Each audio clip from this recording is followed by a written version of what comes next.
तो hello friends, आज हम बात करते हैं अक्कल दाढ़ के बारे में। अक्कल दाढ़ जो डेंटिस्ट की भाषा में थर्ड मोलर होता है, मुंह के सबसे आखिरी का दांत जो होता है, आज उसके बारे में बात करते हैं थर्ड मोलर की, कि वो होता क्या है, कैसे निकलता है, क्या करना चाहिए उसके लिए, क्या दवाई लेनी चाहिए, क्या प्रिस्क्रिप्शन होते हैं उसके लिए आने के लिए, क्योंकि उसी के बारे में आज बात करते हैं। ठीक, सबसे पहले तो थर्ड मोलर होता क्या है। थर्ड मोलर जो हमारे मुंह का सबसे आखिरी का दांत होता है, आपने देखा होगा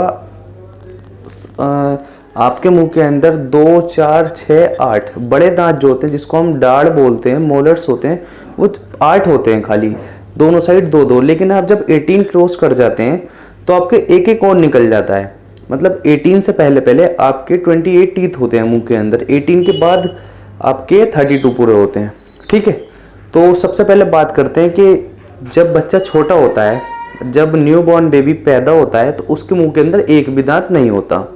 ठीक, ऊपर वाले ने सबको एक हिसाब से चलाया है। ठीक, तो जब न्यू बॉर्न बेबी पैदा होता है तो उसके मुंह में एक भी दांत नहीं होता।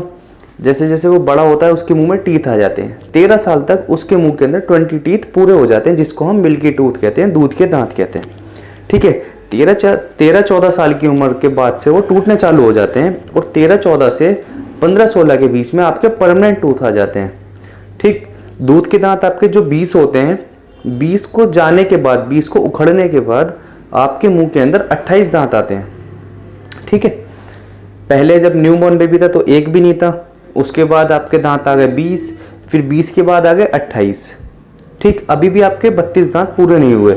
जब आप 18 साल के हो जाते हैं तो 18 साल से लेकर 18, ऐसा नहीं है कि 18 साल में स्टार्ट हो जाएंगे, 18 साल में आ जाएंगे। ठीक है, एक 18 साल एज लिमिट होती है। 18 साल के बाद अक्कल दाढ़ निकलने का एक टाइम हो जाता है कि 18 के बाद वो आने चालू हो जाएंगे। ठीक है, पहले क्या होता था, जबड़े का साइज हम लोगों का बड़ा होता था पहले के ज़माने में। आजकल तो छोटा सा जॉ साइज हो गया है, तो इसलिए अक्कल दाढ़ को निकलने में लोगों को पता भी चलता है। मतलब इतना पेन होता है और इतना मुंह स्वेल हो जाता है। पहले तो मुंह का साइज क्या था, बड़ा होता था, तो ईजिली निकल जाती थी, पता भी नहीं चलता था। आजकल क्या होता है, जैसे कि अक्कल दाढ़ आएगी तो मुंह सूज जाएगा, मुंह खुलेगा नहीं, क्योंकि जॉइंट होता है बिल्कुल। मुंह का सबसे आखिरी का दांत होता है, जैसे ही मुंह खोलेंगे, बंद करेंगे, खाना खाएंगे, उस साइड से इजिली एग्जैक्टली खाना भी नहीं खा पाते। क्यों नहीं खा पाते? क्योंकि जॉ जब चलेगा, स्वेल आई भी है, गम स्वेल है, जैसे ही खाना चबेगा पेन हो जाएगा, तो इसलिए उस साइड से खाना भी छोड़ देते हैं। अब इसकी वजह से प्रॉब्लम क्या क्या होती है, ठीक, आपको पता कैसे चलेगा? अगर आपकी 4 निकलती हैं अक्कल दाढ़, सबसे पहले तो 4 निकलती हैं, 1, 2, 3, 4, चारों साइड एक एक दांत निकलता है, जो 18 के बाद आता है। ठीक है, अब इसके अंदर दिक्कत क्या आती है, प्रॉब्लम क्या होती है जब निकलता है?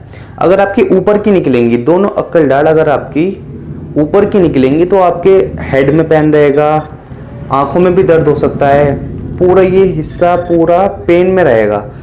तो उसका मतलब ये होगा, अगर आपका बाई चांस कभी सर में दर्द भी रहने लगता है तो एक बार आप अपने डेंटिस्ट से भी मिल सकते हैं। वो एक्सरे करके देखेंगे कि थर्ड मोलर तो नहीं आ रहा, अक्कल दाढ़ तो नहीं आ रही, तो उससे भी पता चल सकता है। और अगर लोअर की निकलेगी, नीचे की निकलेगी, तो आपका नीचे का यहाँ का सारा एरिया, गर्दन पर, नेक वगैरह सब पेन रहेगा। तो इसका मतलब ये होगा कि पहले ऊपर की आ रही थी तो अब नीचे की आ रही है। ऐसे नहीं है कि पहले ऊपर की आएगी नीचे की आएगी, उसका कोई टाइम लिमिट नहीं है कि पहले कौन सी है। ऐसा होता है कुछ लोगों के 3 भी होती हैं, किसी के 4 भी होती हैं, किसी के 1 भी नहीं होती, ऐसा भी होता है। ऐसा नहीं है कि सबके 4 होंगी या किसी के 1 होगी। ठीक है, तो अब इसके लिए जो क्लासिफिकेशन होती है, जैसे कि अब हमें इसका करना क्या चाहिए। अब अक्कल दाढ़ का सबसे पहले अगर आपको प्रॉब्लम होती है तो आप अपने डेंटिस्ट से मिलें, वो एक एक्स्ट्रा करके देखेंगे। एक्स्ट्रा करने के बाद हमें ये पता चल जाएगा कि अक्कल दाढ़ की पोजीशन क्या है। ठीक है, पोजीशन से लेकर, जैसे कि मान लिया आपकी हॉरिजॉन्टल इंपैक्शन तो नहीं है, ये टेढ़ी तो नहीं निकल रही, गाल की साइड तो नहीं निकल रही, लिंगुअली तो नहीं निकल रही, कैसे निकल रही है? या फिर ऐसा होता है कि आपको दांत दिख तो रहा है लेकिन वो बाहर नहीं आ रहा। अब बाहर क्यों नहीं आ रहा? ऐसे तो आप कह रहे हैं यार अक्कल दाढ़ निकल रही है, अब वो लेकिन बाहर नहीं आ पा रहा। अब बाहर आएगा कैसे? कभी कभी ऐसा होता है, जैसे ये 4 टीथ हैं, ठीक है, ये अक्कल दाढ़ है, अब ये नीचे से निकलना चालू कर रहा है, तो ये सीधा आने की बजाय टेढ़ा घुस रहा है। मतलब अपनी जगह पे नहीं आ रहा, टेढ़ी जगह पे आ रहा है। क्यों नहीं आ रहा अपनी जगह पे? क्योंकि जॉ साइज आपका ठीक ही नहीं है, जॉ साइज छोटा है, उसको पूरी निकलने की हेल्प नहीं मिल रही, तो इसलिए वो टेढ़ा हो गया। तो वो क्या करेगा? वो वहीं का वहीं स्वेल कर देगा पूरे एरिया को, मतलब पूरे एरिया के अंदर स्वेलिंग आ जाएगी, मुंह सूज जाएगा, आपका पेन होगा, आपको खाना भी नहीं खाया जाएगा, मुंह खोलने बंद करने में भी दिक्कत आएगी। तो इस कंडीशन में आके हम लोगों के पास क्या इलाज बचता है कि उसको एक्सट्रैक्ट कर दें, ठीक है। क्योंकि क्या होगा, एक तो वो दिख नहीं रहा, वो अंदर ही है, तो अंदर क्या करें, वो बाहर निकल नहीं पा रहा, उसको स्पेस नहीं मिल रहा क्योंकि जॉ साइज छोटा है। तो इस कंडीशन में वो अंदर ही पड़ा रहता है, तो स्वेल करता है, दिक्कत करता है, पेन करता है। तो उसका लास्ट ऑप्शन यही बचता है कि उसको एक्सट्रैक्ट करा दें, निकलवा दें दांत को। अच्छा, अब किसी पेशेंट का टीथ थोड़ा बाहर दिख रहा है, मतलब उसको दिख गया कि मेरे मुंह के अंदर न्यू दांत आ रहा है, लेकिन वो प्रॉपर पूरा बाहर नहीं आया, वो बाहर आने की कोशिश तो वो बहुत कर रहा है, लेकिन उसको स्पेस नहीं मिल पा रहा, फ्री स्पेस नहीं मिल रहा, तो वो अंदर ही फंसा हुआ है। अब उसको क्या किया जाए?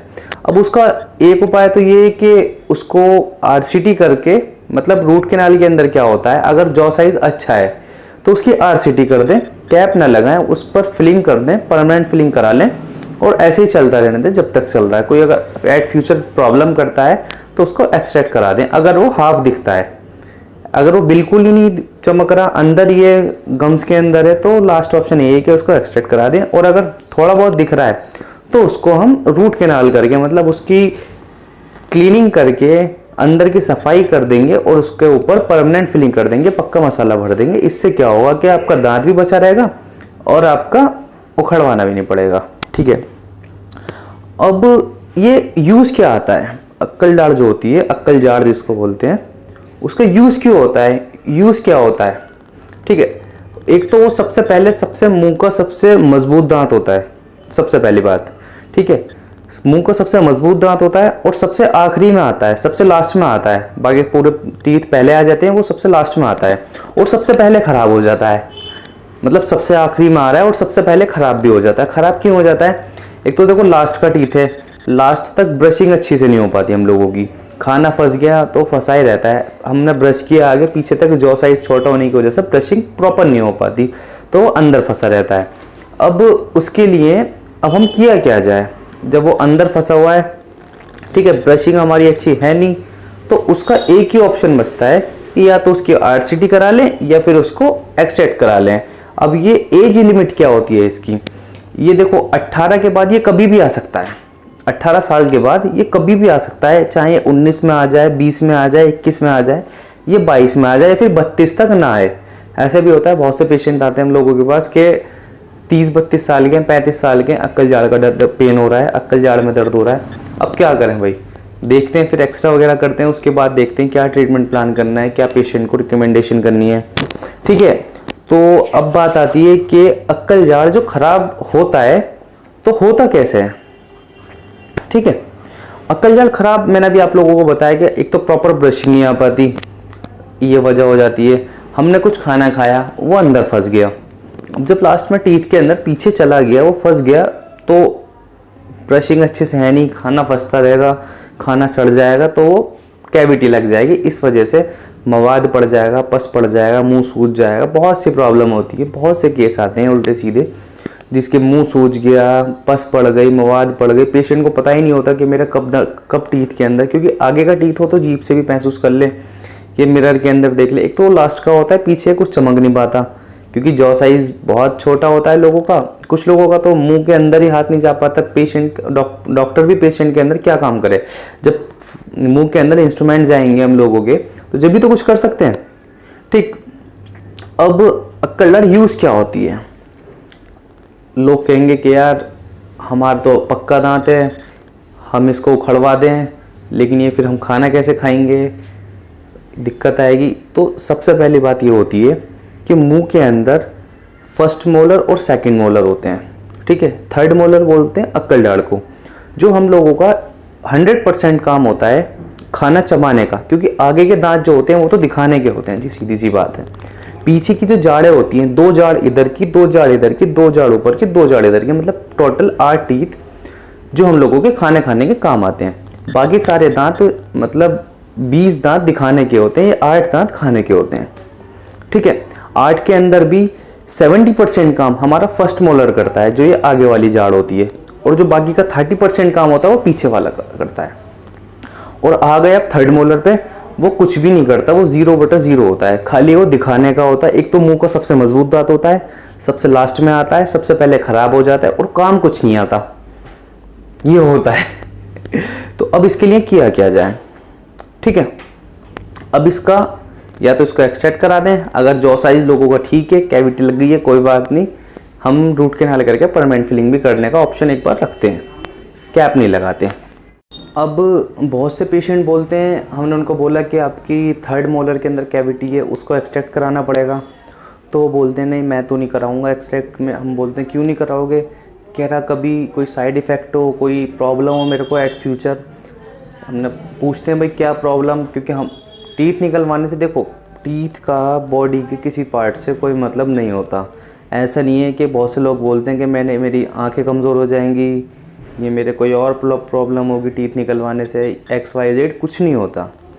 टीथ का आइज से हम लोगों की कोई भी कनेक्शन नहीं है। ऐसा नहीं है कि मैंने कोई दांत उखड़वाया तो मेरी आंखें कमज़ोर हो जाएंगी, चश्मा लग जाएगा। बहुत से लोग होते हैं दांत भी नहीं उखड़वाया कभी, चश्मा लगा हुआ है। ऐसा तो नहीं है कि सब लोगों के चश्मा जो लगा हुआ है वो दांतों की वजह से लगा हो, ऐसा कुछ नहीं होता, ये सब कहने वाली बात है, ठीक है। दांत निकलवाने से आँखों पर कुछ भी साइड इफ़ेक्ट नहीं पड़ता, या फिर आँखों पर ही नहीं, बॉडी की किसी भी पार्ट पर टीथ एक्सट्रैक्ट कराने से कोई साइड इफ़ेक्ट नहीं पड़ता। ये बात आप लोग, आज का टॉपिक बस हमारा ये। लोगों को अगर वीडियो पसंद आई हो तो वीडियो को लाइक करें, कमेंट करें और हमारे न्यूज़ चैनल स्माइल जोन को सब्सक्राइब करें, ताकि आपको आने वाली न्यू वीडियो की नोटिफिकेशन पहले मिल जाए। और अब आप लोग कमेंट करके बताएं कि आप लोगों को किस टॉपिक पर डेंटिस्ट से, जो डेंटिस्ट के ट्रीटमेंट होते हैं, डेंटिस्ट का XYZ कुछ भी हो, डेंटल क्लिनिक का या डेंटल मटेरियल्स का, डेंटिस्ट का, किस टॉपिक पर वीडियो चाहिए, तो आप लोगों हम लोगों को कमेंट करके बता सकते हैं। तो हम उसके लिए आपके लिए एक पर्सनल वीडियो बना के देंगे। Thank you very much. Boom.